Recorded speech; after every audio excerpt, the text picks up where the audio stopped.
Vous voulez savoir comment déployer une application en production, comment déployer en staging pour faire des tests. Nous allons voir ça dans cette session. Dans les sessions précédentes, nous avons vu comment ici créer un projet, comment le configurer, comment ajouter les tâches dans le dashboard, comment gérer les sprints. Nous avons également ensuite vu comment créer des repos avec le code, comment faire des commits, pousser du code, comment gérer les branches, faire du pull request. Nous avons fait les pipelines de compilation déjà que nous avons ici. Aujourd'hui, nous parlerons des pipelines de release, des release pipelines. C'est quoi un release pipeline? C'est juste un processus qui est mis en place pour nous permettre de pouvoir déployer notre application dans nos environnements. Donc ici, nous allons utiliser la création d'un nouveau pipeline si nous voulons ajouter un pipeline. En quoi est-ce que le pipeline est constitué? Le pipeline est constitué en fait de l'artefact et des stages de déploiement. Donc ici, pour déployer, nous allons choisir ici un type de template qui nous intéresse. Dans ce cas, nous voulons déployer une application web dans le serveur IIS. Donc nous mettons ici IIS. Nous allons ensuite regarder dans cet environnement ici, voir lequel de ces templates, de ces patrons correspond le mieux pour ce que nous voulons faire. Nous voulons faire juste un déploiement simple d'une application web, dont nous prendrons ceci, déploiement, comme on voit, déploy ASP.NET or ASP.NET Core Web App to an IIS website on physical or virtual machine. Donc c'est ça que nous allons choisir ici. Là, il nous propose les stages. Nous pouvons choisir par défaut ou choisir l'environnement dont nous voulons faire. Disons que nous allons l'appeler staging ici. Donc là, et ensuite, ceci est terminé. Là, nous pouvons fermer ça. Nous voyons maintenant que nous avons ici notre environnement. Nous avons ici le staging. L'artefact ici, c'est quoi? L'artefact ici nous permet de choisir où est-ce que notre code source se trouve. Nous pouvons choisir ici une compilation. Nous pouvons choisir tout simplement le Git repo. Nous pouvons également choisir un code qui se trouve dans GitHub ou bien dans TFS, qui est l'ancienne version de Microsoft Team Foundation Service. Donc ici, nous allons choisir ici. Si nous avons, par défaut, le système détecte tous les bulles que nous avons dans notre projet. Le projet ici, c'est Chapstack. La seule compilation qui se trouve dans ce projet, c'est la compilation dont nous avons créé dans la session précédente qui est Shop MVC Tuto. Donc, si nous faisons Shop MVC Tuto, automatiquement, ça va nous dire qu'est-ce que nous voulons ici. Nous pouvons laisser le nom pour facilement déterminer. Nous disons ici que nous voulons spécifiquement prendre la dernière version à chaque fois que nous voulons créer une release. Donc là, l'alias peut rester là, ça ne dérange pas. Nous pouvons dire ajouter. Donc là, en fait, nous venons de configurer ici l'artefact qui nous dit qu'est-ce que nous voulons utiliser pour notre production. Donc là, nous avons déjà choisi notre artefact, c'est suffisant. Ensuite, nous devons ici définir les tâches et des jobs ici pour pouvoir faire le déploiement. Donc, par défaut ici, nous avons que, ayant choisi IIS comme environnement de déploiement, par défaut, nous allons avoir la configuration du website. D'un website ici, les options sont Web Application, Virtual Directory, Application Pool. Nous allons laisser website ici. Les actions que nous avons ici, nous allons prendre créer ou update. Donc, le nom du website par défaut dans IIS, c'est défaut website. Nous allons laisser le même. Add binding, ça c'est pour pouvoir binder le site sur le port 8080. Donc, nous avons besoin également de configurer ici IIS Deployment. Donc, le nom, nous pouvons le laisser le même. Le groupe, nous avons besoin de créer un groupe s'il n'existe pas. Donc, on voit que nous n'avons pas de groupe. En cliquant sur le bouton, ça nous amène ici, nous disons ajouter un groupe. Nous allons dire ici que c'est un groupe de dev. Donc là, ça nous donne ceci. Nous allons normalement exécuter ce code dans une machine virtuelle. Si nous avons dans notre machine virtuelle de déploiement, après l'avoir exécuté, nous pourrions maintenant ajouter ce groupe de déploiement dans notre release pipeline. Ceci va permettre en fait de communiquer, ceci va créer la communication entre notre Azure DevOps projet et la machine virtuelle dans laquelle nous voulons installer, que ce soit une machine virtuelle ou alors une machine physique. Nous devons exécuter ce code dans cette machine-là. Une fois c'est fait, Nous allons revenir ici. Voilà. Donc là, nous allons choisir le groupe ici, qui est le groupe dev. Nous pouvons ici mettre des tags qui peuvent nous permettre de déterminer ce que nous voulons faire. Nous pouvons dire peut-être que c'est un environnement web. Là, le tag ici, c'est pas obligatoire. Donc, nous pouvons dire target to deploy, multiple target. Donc, ici, on peut laisser les configurations par défaut. Le timeout, on peut laisser 0 pour ne pas limiter le temps. La cancellation, nous laissons les valeurs par défaut. Ici, c'est correct, ça devrait passer. Donc, ici, nous allons ici configurer l'application du management. Nous allons ici dire IIS. Nous laissons là le par défaut. Nous allons choisir ici le type de site que nous avons. C'est un site. La configuration, le type de configuration ici, c'est un site IIS.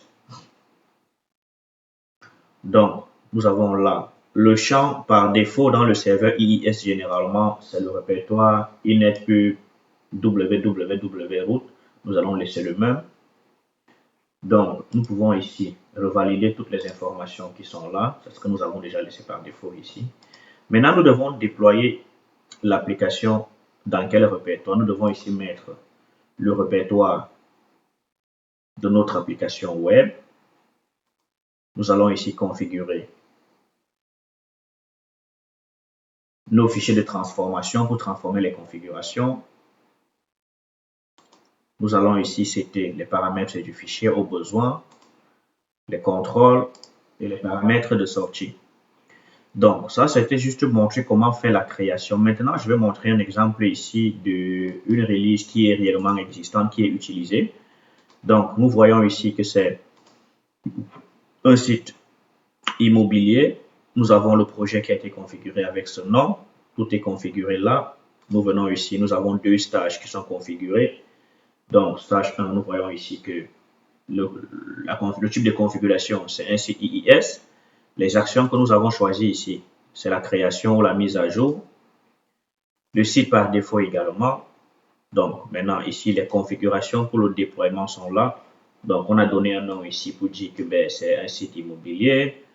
Là, les configurations par défaut ont été laissées. Nous avons choisi ici l'artefact qui devrait être utilisé pendant le déploiement.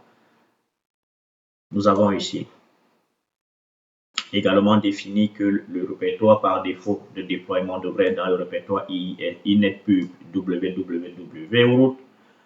Et ensuite, nous avons configuré comment est-ce que l'application sera déployée. Donc là, on dit c'est dans le site par défaut de IIS. Ici, ce site, c'est camerounlist.com. Nous avons ici déterminé dans quel répertoire est-ce que ceci doit être situé. Dans notre répertoire de travail par défaut, nous choisissons le répertoire dans lequel nous allons mettre le fichier. Ensuite, les fichiers de transformation. Ici, nous disons que nous pouvons transformer tous les fichiers de configuration en changeant les paramètres, dépendamment de l'environnement.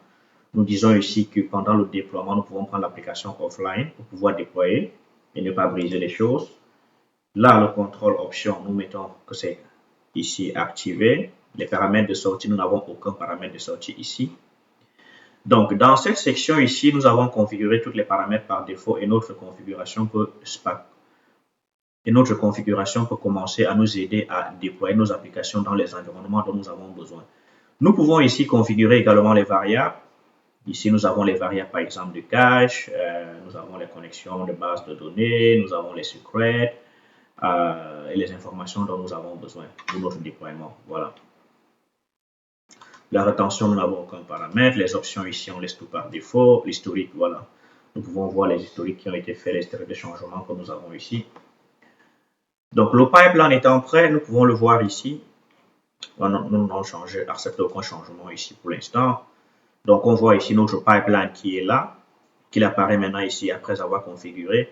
Nous voyons ici les releases qui ont été déployées.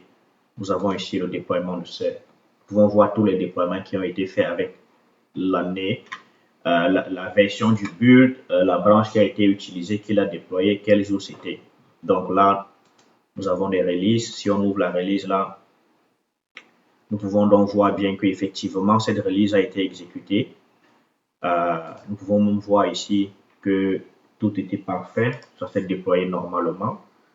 Il y a eu toutes les étapes qui ont été exécutées ici.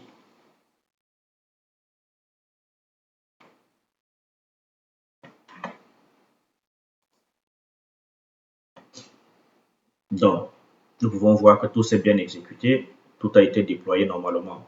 L'objectif était d'apprendre comment créer un release pipeline dans Azure DevOps. Donc, nous avons vu comment créer une release pipeline comme ceci, nous avons là. C'était juste en cliquant là, une nouvelle release et en choisissant les options dont nous avions besoin ici. Ceci a été fait. Ensuite, nous avons vu que après avoir créé le release pipeline, nous devons, pour un déploiement spécifique, nous devons venir ici créer une nouvelle release. Là, la création de la release se fait ici. Nous choisissons le stage qui est le 1 par défaut. Nous pouvons ici choisir le stage 1. Ici, nous avons la dernière version qui a été compilée. Ça fait quand même longtemps là. Donc, nous n'avons pas eu de mise à jour depuis. Donc, si nous voulons créer une nouvelle release, nous pouvons tout simplement cliquer ici, créer release. Voilà. Là, nous avons une nouvelle release qui a été créée, que voici. Donc, cette release, nous voyons qu'elle a été créée tout de suite là. Nous pouvons ouvrir la release. Maintenant, elle est prête au déploiement. Donc, nous pouvons voir ici. Si on clique sur déploie, ça va déployer. Mais là, nous n'avons pas besoin de déployer cette application parce qu'elle est déjà déployée. Nous ne voulons aucun changement dans nos environnements actuellement. Donc, voilà, c'était ça l'objectif de cette présentation d'aujourd'hui. C'était de créer une release, pipeline, ensuite ajouter une release et de pouvoir la déployer. Donc, le déploiement, c'est juste en cliquant sur ce bouton que nous avons ici. Comme ça, là, quand on clique là, ça nous présente ici le déploiement, comment déployer. Donc, ça nous dit le dernier déploiement se fait cette date-ci. Voilà la version qui va être déployée. L'artefact qui a été utilisé, c'est ça. Donc là, il nous suffit de cliquer sur Deploy pour que le déploiement se fasse dans nos environnements. Voilà. Donc, c'était ça pour cette capsule.